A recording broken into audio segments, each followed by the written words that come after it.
Láìdé Bákàrè fìbínú kìlọ̀ fún Portable olórin. Portable jẹ́ kó rí ẹ kó pé o.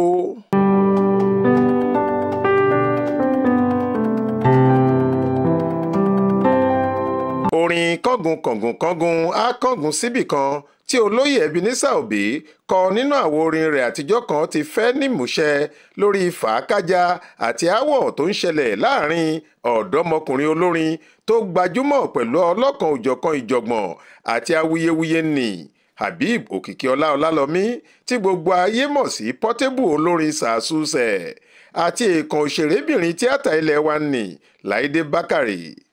Obìnrin náà ti fìbínú bọ́ sí gbangba lórí ẹ̀rọ ayélujára láti laago ìkìlọ̀ gidigidi sétí Portable. Ó ní Portable jẹ́ kí orí ẹ̀ kó pé mi ò rò pé ó wà ókè o. Lọ́jọ́rú wẹ́sídẹ̀ẹ́ ọjọ́ 18 oṣù kẹfà ọdún 2025 ní Láìdé Bákàrè tó tún jẹ́ olùdámọ̀ràn pàtàkì lórí ètò amúlùúdùn àti ọ̀rọ̀ àwọn ọ̀dọ́ sí gómìnà ìpínlẹ̀ Ọ̀ṣun sẹ́nitọ́ Adémọ́lá Jackson Adélékè gba orí ìkànnì Instagram rẹ̀ lọ lórí ẹ̀rọ ayélujára láti fèsì ọ̀rọ̀ fún Portable látàrí bí olórin tí ẹnu kìí sìn lára rẹ̀ náà ṣe ń fojoojúmọ́ sọ̀rọ̀ àbùkù sí i. Ṣé Yorùbá bọ̀ wọ́n ní àlọ́ ní ṣáájú ìjà?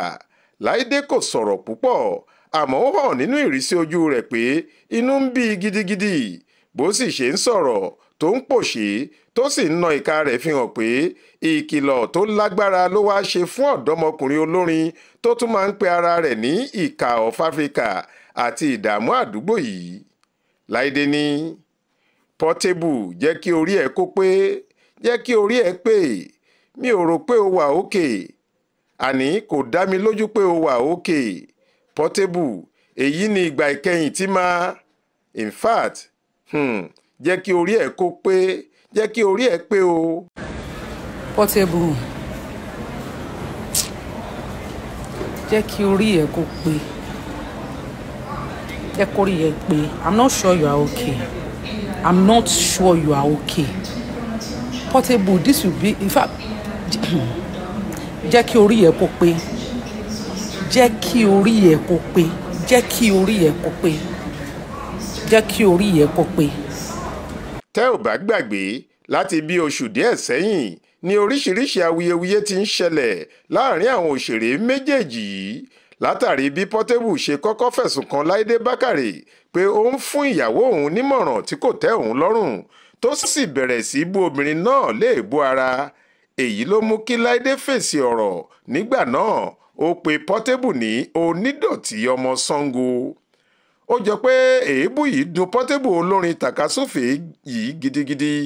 Láti ìgbà náà ló sì ti ń wá gbogbo ọ̀nà láti yẹ̀yẹ́ Láìdé Bákàrè.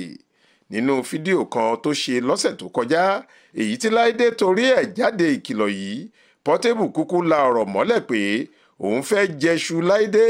Ó ló wu òun láti bá arẹwà òṣèrébìnrin náà sùn torí òun kúkú mọ̀ pé kò sí nílé ọkọ. Ó tún sọ pé pípè tó pe òun ní onídọ̀tí ọmọ Ṣàngó dùn òun àti pé pẹ̀lú bó ṣe pe òun ní orúkọ burúkú ọ̀hún ló tún pe òun láti wá ṣeré níbi ayẹyẹ rẹ̀ kan tí kò sì rí owó iṣẹ́ san fún òun gẹ́gẹ́ bó ṣe wí. Ó tún fẹ̀sùn kan Láìdé pé àmọ̀ràn tó fún àwọn ọ̀dọ́mọbìnrin tó ń gbọ̀nà ẹ̀bùrú lọ sóko ẹrú lórílẹ̀‐èdè Libya kò tọ́ sí i lẹ́nu. Ó ní kò kàn án, kò sì yẹ kó pe àwọn ọmọ náà ní aṣẹ́wó tàbí call girls lédè èbó. Ọ̀pọ̀ àwọn olólùfẹ́ Láìdé Bákàrè ni wọ́n ti fèsì lórí aago ìkìlọ̀ tí Láìdé lù fún Portable yìí.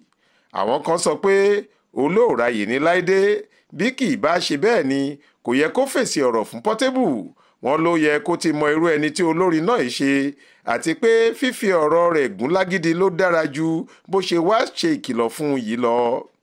Bẹ́ẹ̀ làwọn míì tún sọ pé irú ìrónìborùn làwọn méjèèjì. Wọ́n ní àwọn méjèèjì bára wọn mu nítorí Portable kò ní gbọ́, Láìdé náà kò sì ní gbà. Síbẹ̀ àwọn kan ti bẹ̀rẹ̀ sí ké sí àwọn ìyàwó Portable olórin pé kí wọ́n má ṣe wòran o, kí wọ́n tètè pe ọkọ wọn láti bá a sọ̀rọ̀ níbi tó bá ti ń gbọ́rọ̀. Wọ́n ní ó ṣeé ṣe kí sẹ̀ríà tí Saheed Òṣùpá dá fún un láìpẹ́ yìí tó fi dèrò àtìmọ́lé ọlọ́pàá nílùú Ìlọrin ìpínlẹ̀ Kwara tún kéré sí èyí tó lè ṣẹlẹ̀ torí ajá tó bá fẹ́ sọnù ni kì í gbọ́ fèrè ọlọ́dẹ. Faith Adébọ́lá ló ń jábọ̀ ìròyìn fún Ìta Fàájì.